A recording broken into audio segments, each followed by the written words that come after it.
मेरे न्यूमरोलॉजी और graphology consultation career का एक बहुत बड़ा हाई पॉइंट रहा है, जहाँ पर मैंने 3 कपल्स के डिवोर्स को, उनके प्रोबेबल तलाक को सिर्फ न्यूमरोलॉजी और ग्राफोलॉजी की कंसल्टेशन से थोड़ा सा नेम चेंज करके, थोड़े से सिग्नेचर चेंज करके उनके तलाक को बचा दिया और हस्बैंड वाइफ दोनों में हारमोनियस रिलेशंस फिर से वापस आ गए। 3 couples, 2 love marriages, 1 arrange marriage, all three in the early 30s।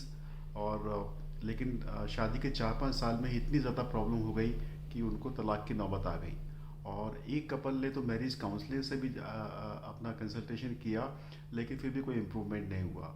और मेरे लिए बहुत बड़े सेटिस्फेक्शन की बात है कि सिर्फ थोड़ा सा चेंज करके, नाम में थोड़ा सा चेंज करके, सिग्नेचर पैटर्न में थोड़ा सा चेंज करके मैं उन 3 कपल्स की हेल्प कर पाया।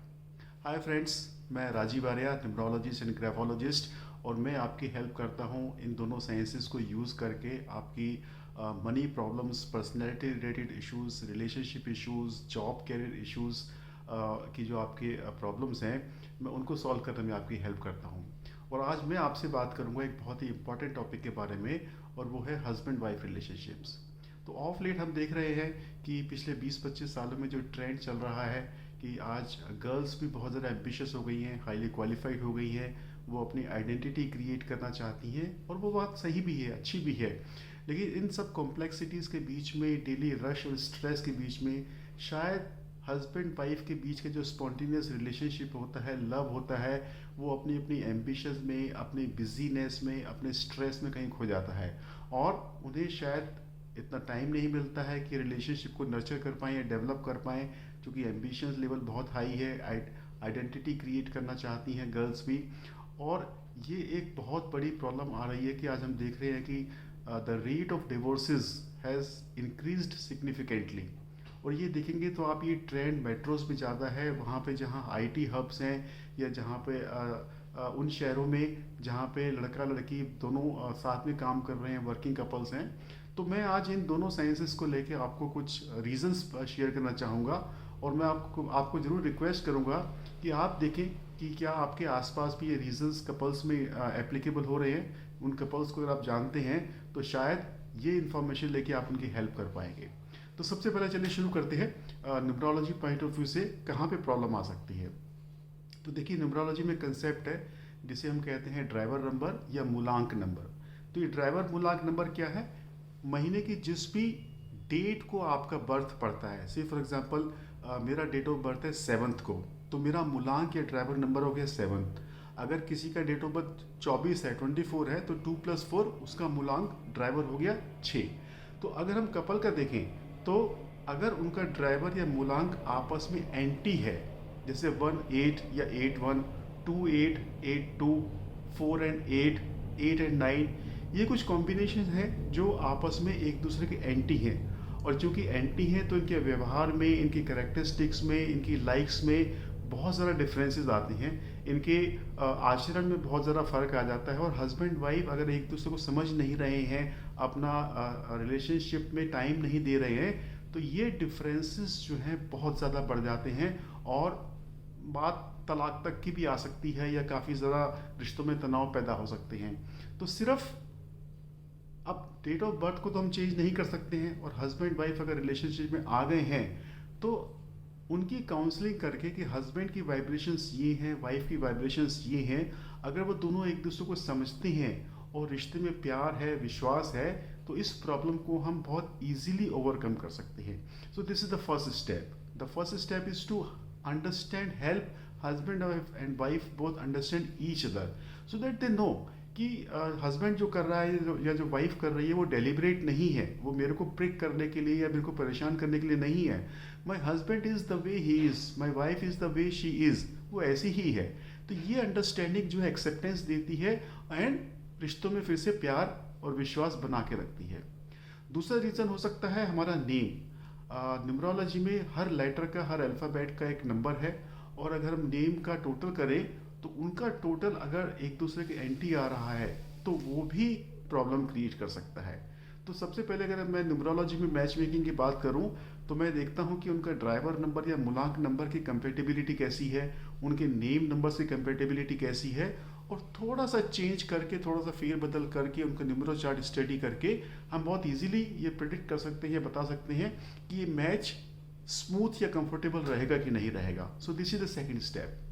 थर्ड स्टेप मैं आपको ग्राफोलॉजी के माध्यम से बताऊंगा. Graphology that is hand writing and signature analysis. अगर हस्बैंड या वाइफ में कोई भी अपना सिग्नेचर, सिर्फ अपना नाम लिख रहा है, जैसे मेरा नाम है राजीव कुमार आर्या और मैं अपना सिग्नेचर कर रहा हूँ सिर्फ राजीव करके, तो ये जो सिग्नेचर है इस केसेस में 95% में देखा गया है कि उनकी लव मैरिज होती है. ऐसे लोग जो सिर्फ अपना सिग्नेचर करते हैं, अपना नाम लिखते हैं अपने सिग्नेचर में, इनका एक पर्टिकुलर स्वैग होता है, अपने काम करने का एक तरीका होता है. ये लोग एडमिनिस्ट्रेटिवली बहुत स्ट्रांग होते हैं, बहुत इमोशनल हुए बिना अपना डिसीजन ले पाते हैं. And the problem with this signature is that these kind of people are not willing to sacrifice their style for anybody or anything, and this rigidity on their part can create lot of problems in their married life. मैंने बहुत cases में देखा है जहाँ पे कोई एक partner सिर्फ अपना साइन कर रहा है, अपना अपना नाम सिर्फ लिख रहा है सिग्नेचर में, and that is ending up in lot of problems and issues in interpersonal relationships. तो मैं एडवाइस करूँगा कि आप चेक कीजिए क्या आप अपना सिग्नेचर में सिर्फ अपना नाम लिख रहे हैं और क्या आपको रिलेशनशिप के इश्यूज आ रहे हैं, स्पेशली मैरिड लाइफ में, चूँकि दोनों साथ में रह रहे हैं तो ये डेली का एक प्रॉब्लम हो सकता है. एक और इशू जिसके बारे में मैं आपसे बात करना चाहूँगा वो है आज से 25-30 साल पहले जब लड़की शादी होके लड़के के घर में आती थी तो वो अपना सर नेम चेंज करती थी, और लड़के वालों के घर में बहुत सारे रिचुअल्स होते थे, बहुत सारी परंपराएं होती थी जिसमें लड़की इतनी ज़्यादा इंगेज हो जाती थी कि वो धीरे धीरे धीरे अपने मायके का, अपना पुराना पास्ट लाइफ से डिस्कनेक्ट होती चली जाती थी और नए घर में, नए माहौल में, एक नए सरनेम के साथ में उसमें हिल मिल जाती थी. लेकिन आज जो हम ट्रेंड देख रहे हैं जहाँ पे लड़कियाँ बहुत इंडिपेंडेंट हो रही हैं, अपने आइडेंटिटी क्रिएट करना चाह रही हैं, और शायद कुछ नहीं, काफ़ी हद तक प्रभाव बड़ी बड़ी फिल्मी पर्सनैलिटीज़ का भी है, जहाँ पे वो अपना प्रीवियस सरनेम के साथ में नया सरनेम अडॉप्ट करती हैं. जैसे करीना कपूर खान है या मलाइका अरोड़ा खान है. तो ये प्रॉब्लम जो है ना बहुत ज़्यादा है.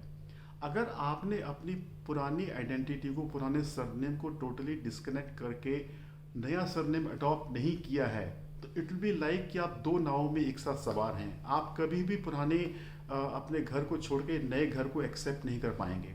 और ऐसे केसेस में मैंने देखा है कि जो लड़की है उसका अपने इन लॉज के साथ में इतना अच्छा रिलेशनशिप नहीं हो पाता है, कुछ ना कुछ खटपट, कुछ ना कुछ प्रॉब्लम रहती है, क्योंकि वो नए घर में पूरी तरह से एसिमिलेट नहीं हो पाती है. और हस्बैंड वाइफ रिलेशनशिप्स में भी ये बहुत एडवर्स इफेक्ट डाल सकती है. एंड ये एक बहुत बड़ा इशू है. और बहुत बड़े जो हमारे पुराने ज़माने के रिचुअल्स थे या परंपराएं थी, या कई कल्चर्स में तो ऐसा भी था कि लड़की शादी करके आती थी तो उसका नाम बदल दिया जाता था.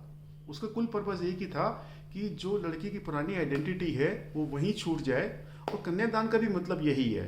अगर लड़की के पिता ने लड़की का कन्यादान कर दिया मतलब उसका वहाँ से दान हो गया, उसका वहाँ से टोटल कनेक्शन टूट गया. अब जो भी है लड़की का वो हस्बैंड की फैमिली के साथ में है. लेकिन हम देखते हैं मोबाइल का ज़माना है, शादी करने के बाद भी लड़कियां जो है मोबाइल पे अपने पेरेंट्स के साथ में, स्पेशली माँ के साथ में, या बहुत ज़्यादा कनेक्टेड रहती हैं. और ये प्रॉब्लम्स में, ये रिलेशनशिप में बहुत बड़ी प्रॉब्लम क्रिएट कर सकता है.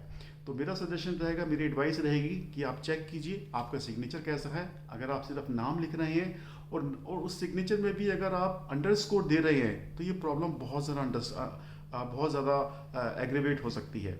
और अगर अभी तक आपने अपना नाम के साथ में अपने इन लॉज का सरनेम ऐड नहीं किया and you are still carrying the old surname, the maiden surname with you, then please change it immediately. And मैं चाहूँगा आप ज़रूर कमेंट में बताएं कि क्या आपके आसपास में या आपकी लाइफ में ऐसा कुछ हो रहा है, आपने कुछ देखा है ऐसे केसेस, तो आप ये इन्फॉर्मेशन ज़रूर उन तक पहुँचाइए, शायद उनकी मदद हो पाए.